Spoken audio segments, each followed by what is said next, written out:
Imagine this for a second. A smug millionaire leans back in his leather chair, slides a piece of paper across the table, and says with a laugh, "Translate this, and my salary is yours." He's grinning confident, almost bored. Across from him stands his maid. Quiet. Calm. And what happens next is something no one in that room will ever forget. So here's how the story goes. This millionaire was known for his arrogance just as much as his wealth. He spoke 5 languages, traveled the world, and loved reminding everyone how untouchable he was. One afternoon, while hosting an important meeting, he noticed his maid dusting the shelves nearby. On the desk lay a document written in an ancient, complex language, something he'd picked up during an overseas deal. Feeling playful and superior, he waved her over.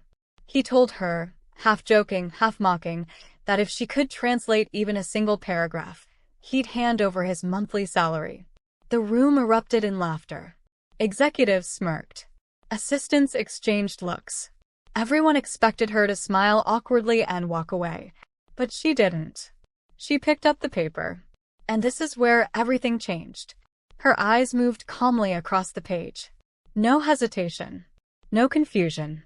Then she began to speak. Slowly at first, then with confidence. Word for word. Line by line. The laughter died instantly. The room went silent.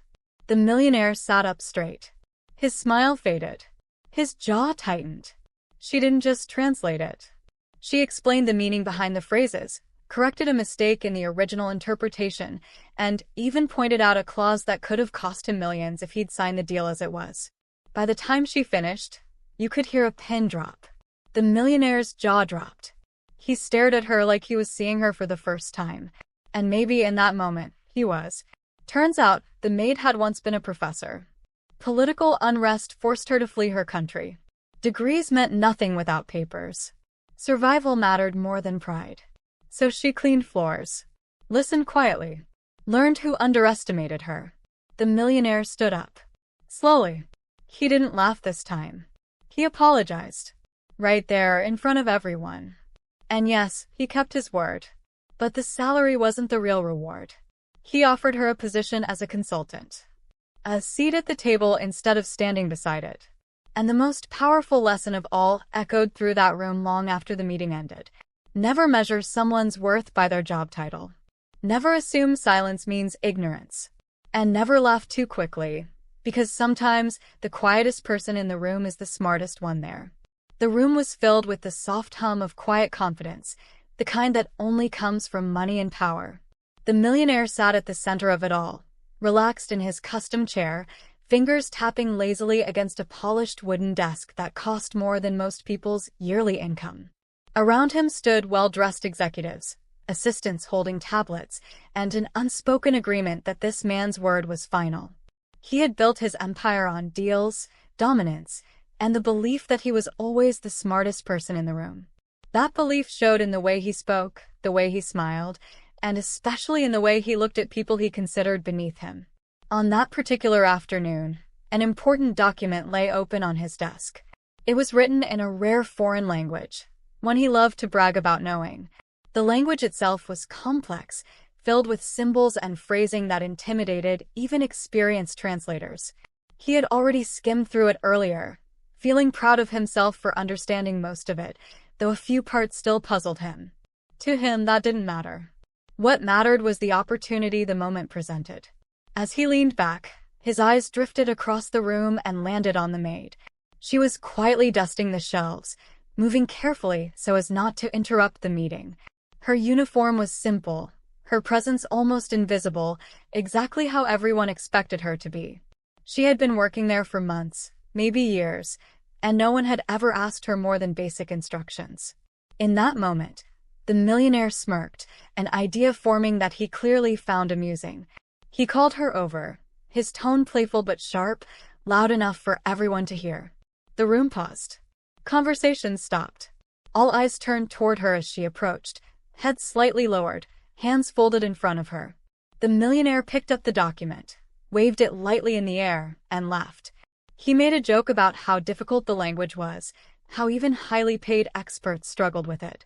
Then, with a grin that carried more arrogance than humor, He slid the paper across the desk toward her. He told her to translate it. At first, it sounded like a joke, and that's exactly how everyone else took it. A few people chuckled, some shook their heads, others waited for her to politely decline. The millionaire sweetened the mockery by adding a challenge. If she could translate it, he said, his entire monthly salary would be hers. The way he said it made it clear he didn't believe there was even the slightest chance she could do it.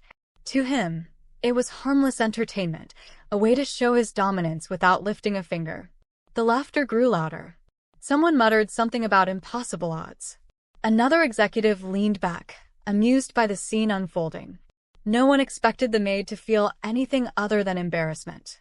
In their minds, she was there to clean, not to think, not to understand complex contracts written in rare languages. The challenge wasn't about curiosity. It was about control. It was about reminding everyone, including her, exactly where she stood in the hierarchy. The maid stood still, listening. Her face revealed nothing. No smile, no fear, no visible confusion. That alone was unexpected. Most people in her position would have nervously laughed or stepped back immediately, but she didn't. The millionaire noticed this and raised an eyebrow, amused rather than concerned. He repeated the challenge, leaning forward this time, enjoying the attention he was getting from the room. To him, the outcome was already decided. She would decline, the room would laugh again, and the moment would pass, leaving his ego even more inflated than before. He didn't consider the possibility that he was wrong. People like him rarely do. In his world, intelligence wore expensive suits, sat at polished desks, and spoke only when invited. It didn't clean shelves or wipe fingerprints from glass. The document lay between them, untouched, as the silence stretched just long enough to feel uncomfortable. The millionaire's smile widened slightly, convinced that the pause itself was proof of his superiority. He had no idea that this single moment, born out of mockery and arrogance, was about to unravel everything he thought he knew about the people around him. What made the moment sharper wasn't just the challenge itself, but the way it was delivered, wrapped in laughter and disguised as humor. The millionaire leaned back in his chair like a man watching a show he had already seen before, confident he knew how it would end. His voice carried that careless tone people use when they don't expect to be taken seriously, when the outcome feels guaranteed. To him, this wasn't cruelty. It was entertainment. A harmless joke to lighten the room and remind everyone who held the power. The executives around him followed his lead. A few smiled politely at first, unsure if they should laugh. But once they realized he was enjoying himself, the laughter spread. It wasn't loud or cruel on the surface, just enough to show agreement, just enough to stay on the right side of his favor. Some laughed because they found it funny. Others laughed because silence felt risky. In rooms like that, laughter often had less to do with humor and more to do with survival. The challenge itself was never meant to be fair. The document wasn't a simple note or a common language anyone might recognize. It was dense, formal, layered with legal terminology and cultural nuance. Even trained translators would hesitate before claiming confidence. The millionaire knew this. That was the point. By choosing something so obviously out of reach, he made the outcome predictable, at least in his mind. The salary he offered wasn't generosity. It was bait, dangled carelessly because he believed it would never be claimed. As the laughter lingered, the maid became the silent center of attention. She stood there while people sized her up in their minds, reducing her to assumptions they had made long ago. To them, her uniform told her entire story. Cleaning meant uneducated. Silence meant ignorance. Obedience meant limitation. None of them questioned those ideas because they had never needed to. Their world rewarded quick judgments and punished curiosity. Someone muttered that it was impossible. Another whispered that it was a cruel joke. But no one spoke up to stop it. The atmosphere felt light, playful even, because the humiliation was subtle. It didn't scream. It smiled.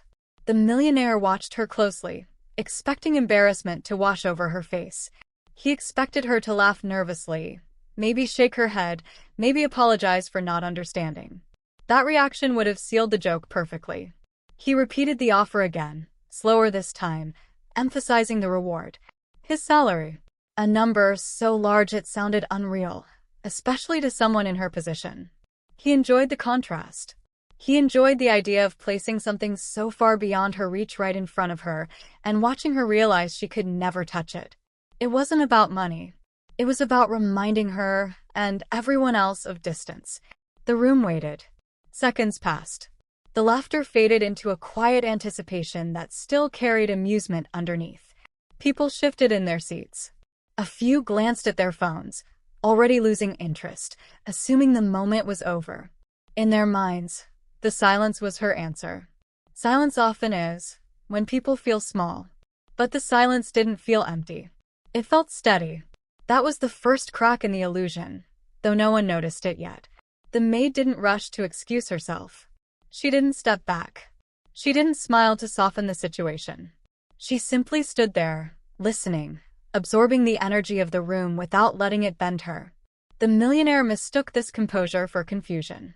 He chuckled again, lightly tapping the desk with his fingers, enjoying his own cleverness. He thought he was being generous by allowing the moment to linger, by letting her save face before retreating. In his mind, he had already won. The laughter had done its job. The hierarchy had been reinforced.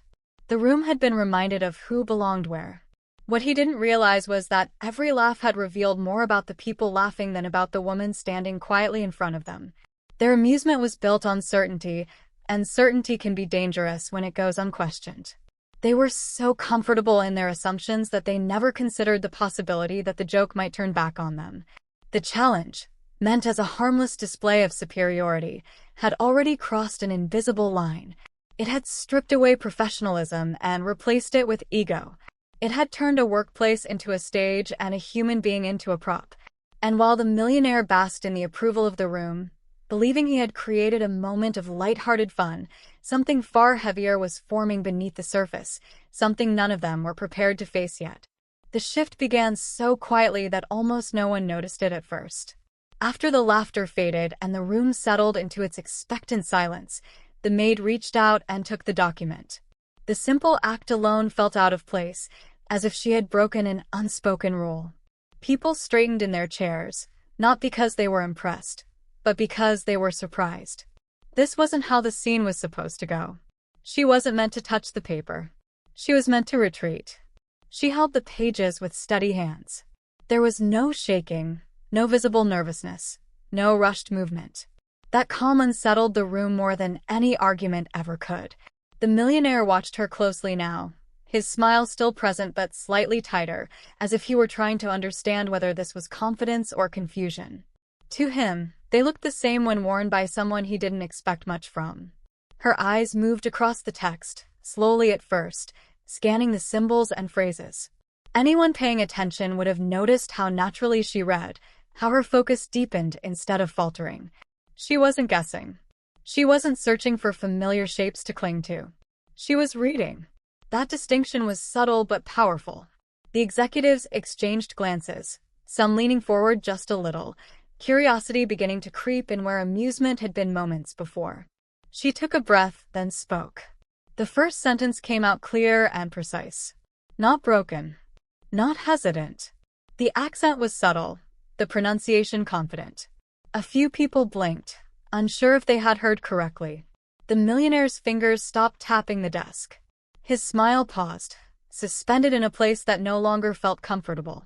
She continued, moving seamlessly into the next line, her voice steady and measured, as if she were reading from a book she had known her entire life. The room changed. It didn't explode into shock. It tightened. Every word she spoke pulled attention closer, drawing the focus away from the millionaire and placing it squarely on her. The document that had been a prop for a joke was now something serious, something alive. People began to realize that she wasn't translating randomly. The structure was too clean, the flow too accurate. She paused briefly, just long enough to turn the page, then continued. With each sentence, the confidence in her voice grew, not louder, but deeper. She explained phrases that didn't have direct translations, offering context instead of shortcuts. She clarified meanings that could easily be misunderstood. It was the kind of translation that came from understanding, not memorization. The millionaire shifted in his chair. His brows drew together as recognition flickered across his face. He understood enough of the language to know when someone was bluffing. This wasn't bluffing. This was mastery. The room was silent now, not out of politeness, but because no one dared interrupt what was unfolding. Even the air felt heavier, charged with the realization that something unexpected was happening. Then she did something no one anticipated. She stopped mid-sentence and gently pointed to a line in the document. She explained that the phrasing there was misleading, that the clause could be interpreted in more than one way depending on cultural context. She offered an alternative translation, one that changed the implication entirely. It wasn't a small detail. It was the kind of detail lawyers argue over for months. A few executives exchanged alarmed looks. One of them leaned forward, squinting at the paper. Another whispered something under their breath. The millionaire's posture stiffened. He leaned closer, eyes scanning the line she indicated. For the first time, doubt crept into his expression. The document he thought he understood suddenly felt unfamiliar, almost dangerous. She continued, explaining how that single phrase could be used against him in negotiations. Her tone wasn't smug. It wasn't accusatory. It was calm, professional, almost instructive. She wasn't trying to prove a point. She was simply stating facts. That made it even more unsettling. There was no triumph in her voice, only clarity. When she finished, she lowered the paper gently back onto the desk. The sound it made as it touched the wood felt louder than it should have. She looked up, meeting the millionaire's eyes for the first time. There was no challenge in her gaze, no satisfaction. Just quiet certainty. The room remained frozen. The laughter from earlier felt like a distant memory, something embarrassing and out of place. The millionaire opened his mouth as if to speak, then closed it again. His jaw tightened, then loosened, as he tried to process what had just happened. In a matter of minutes, the power in the room had shifted without anyone raising their voice, without a single dramatic gesture. What had begun as a joke had turned into a revelation. The maid hadn't just translated the document. She had exposed the fragile foundation of assumptions the room had been built on, and in that moment of stunned silence, everyone present understood that they had just witnessed something rare, something unsettling, something they would be replaying in their minds long after they left the room. The moment she pointed out the error, the atmosphere shifted from disbelief to unease. This was no longer about translation. This was about risk. Real, measurable risk. The kind that could unravel months of negotiations and expose how fragile even the most confident plans could be. The clause she highlighted looked harmless at first glance, buried in formal language and polite phrasing, but as she explained it, the implications became impossible to ignore. She described how the wording could be interpreted differently depending on jurisdiction, how a single phrase carried cultural meaning that didn't exist in a direct translation. What sounded like a routine obligation in one context could be read as an open-ended liability in another. Her voice remained calm, almost gentle, but each word landed with precision. This wasn't theoretical knowledge. This was experience speaking. The millionaire's confidence began to fracture. He had prided himself on understanding every deal he signed, on never being the one caught off guard. Yet here he was, realizing that a document he believed was airtight contained a flaw large enough to drain millions from his accounts if the wrong person chose to exploit it. His fingers tightened around the edge of the desk. He didn't interrupt her. He couldn't. She went further, explaining how the opposing party might intentionally use that ambiguity to renegotiate terms later, how it could be leveraged as pressure once commitments had already been made. A few executives glanced at each other, their expressions shifting from curiosity to concern. One of them quietly pulled out a pen and started marking notes on a pad, no longer treating this as a spectacle but as an emergency. The room felt smaller now, as if the walls had crept closer while no one was looking. The earlier laughter seemed reckless in hindsight, something childish and careless. Every assumption that had fueled that laughter was being dismantled piece by piece. The maid wasn't speculating. She was diagnosing a problem that no one else in the room had seen. She referenced similar structures she had encountered before, contracts that had led to lengthy disputes because of nearly identical wording. She explained how experienced negotiators sometimes planted such clauses deliberately, knowing that confidence and haste often blinded the other side. Her explanation wasn't dramatic. It didn't need to be. The truth carried its own weight. The millionaire leaned forward now, elbows on the desk, eyes fixed on the document as if seeing it for the first time. His jaw clenched, then relaxed. This was the moment when pride and reality collided. He could dismiss her and preserve his ego, or he could acknowledge what everyone else was already beginning to understand. The silence in the room made that choice feel heavier than it should have been. One executive cleared his throat softly, as if testing whether it was acceptable to speak again. Another nodded slowly, eyes still on the marked clause. The power dynamic had shifted without ceremony. The maid wasn't standing there as an employee anymore. She was the authority in the room, not because anyone had granted her permission, but because competence had claimed the space naturally. She concluded her explanation by offering a revised interpretation, one that protected the intent of the agreement without leaving room for exploitation. It was clean, logical, safe. She even suggested alternative phrasing that would eliminate ambiguity entirely. This wasn't just damage control. It was strategy. When she finished, no one rushed to respond. The room sat with the weight of what could have happened if she hadn't spoken up. The potential loss hovered in the air, invisible but undeniable. The millionaire exhaled slowly, a sound that carried more humility than words ever could. He nodded once, not in triumph, not in defeat, but in recognition. What stunned everyone wasn't just that she had saved him from a costly mistake. It was how easily she had done it. How naturally. As if this level of analysis was ordinary to her, as if she had stepped out of a different life for a moment and then slipped back into silence without effort. The contrast was unsettling. The document lay open on the desk, no longer a symbol of superiority, but a reminder of vulnerability. The challenge that had been meant to amuse had turned into a revelation of how thin the line was between control and exposure. No one laughed now. No one smiled.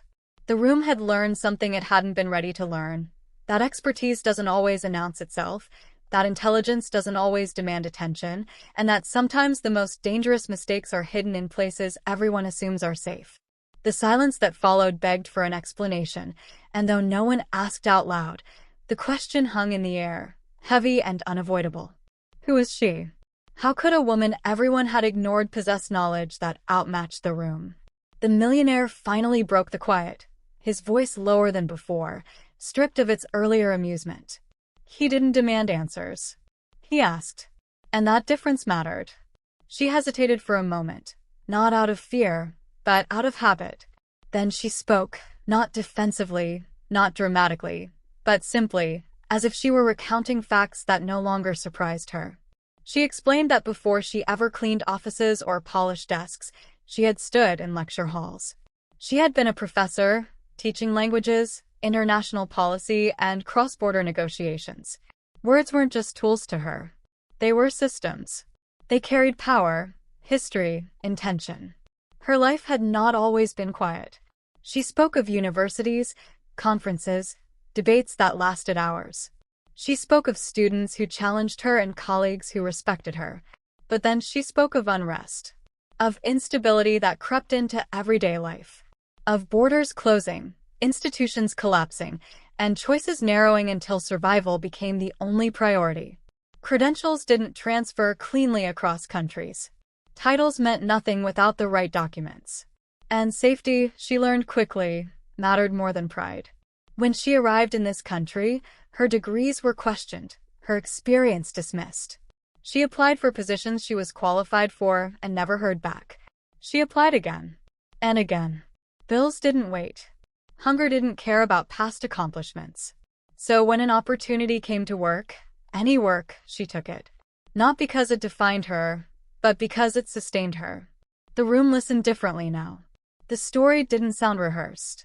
It didn't ask for sympathy. It simply existed. She explained that cleaning offices paid the rent. It allowed her to observe, to listen, to learn how things worked in a new environment. She noticed how people spoke when they believed no one important was listening.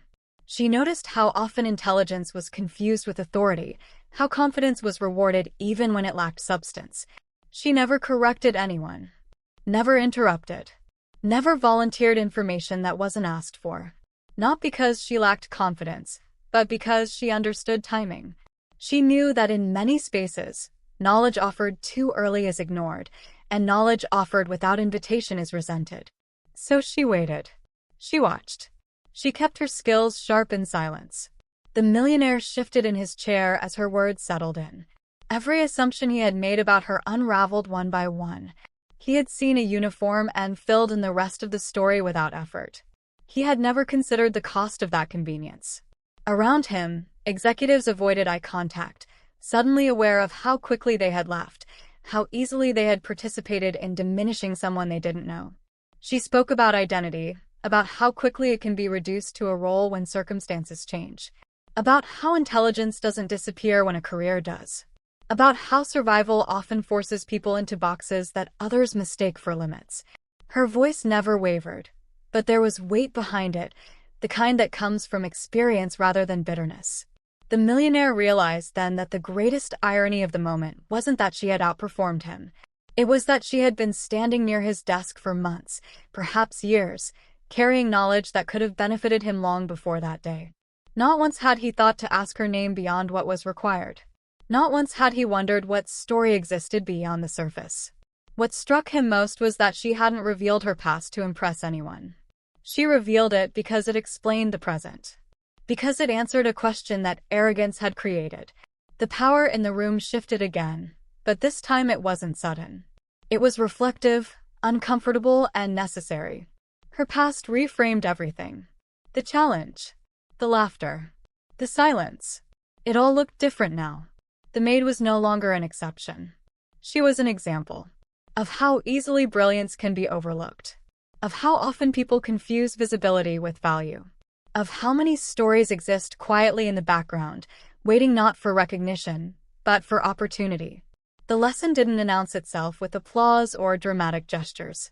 It settled slowly, spreading through the room like a realization no one could shake. What had happened couldn't be undone, and it didn't need to be.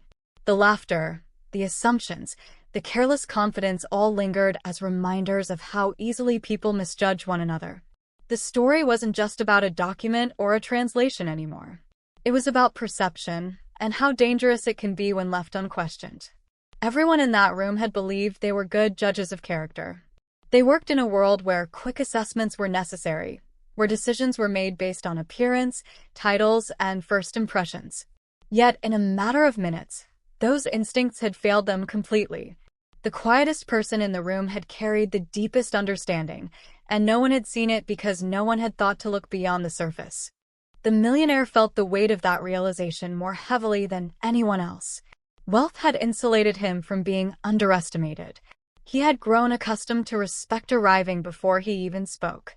That privilege had blinded him to how often intelligence goes unnoticed when it doesn't come packaged in familiar ways.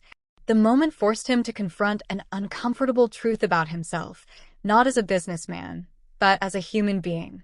He understood now that silence is often mistaken for emptiness. That humility is confused with lack of ability. That many people carry skills sharpened by hardship, skills that never make it onto resumes or into boardrooms unless someone is willing to listen.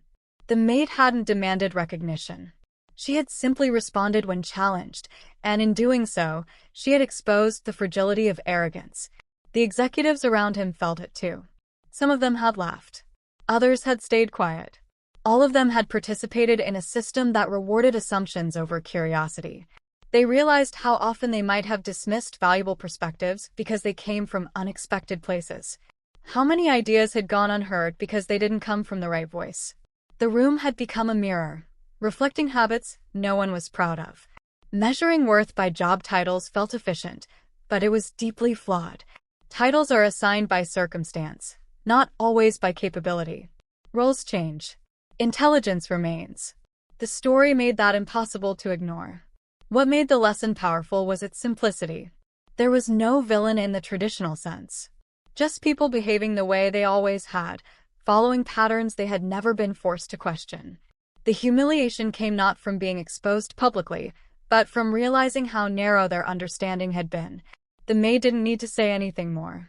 Her presence alone had rewritten the narrative. She had demonstrated that value doesn't announce itself loudly, that knowledge doesn't always seek the spotlight. Sometimes it waits, patient and prepared, until the moment demands it. The millionaire kept his promise, but the money mattered less than the shift that followed. The respect in the room was no longer performative. It was earned through awareness. He saw her not as someone who had surprised him, but as someone he had failed to see. That distinction changed everything. The story spread quietly after that day, not as gossip, but as reflection. People repeated it not because it was dramatic, but because it felt true. It reminded them of moments they wished they had handled differently, people they wished they had listened to more closely. It challenged the habit of judging before understanding. The most lasting impact wasn't the correction of a contract or the saving of money. It was the internal recalibration that followed.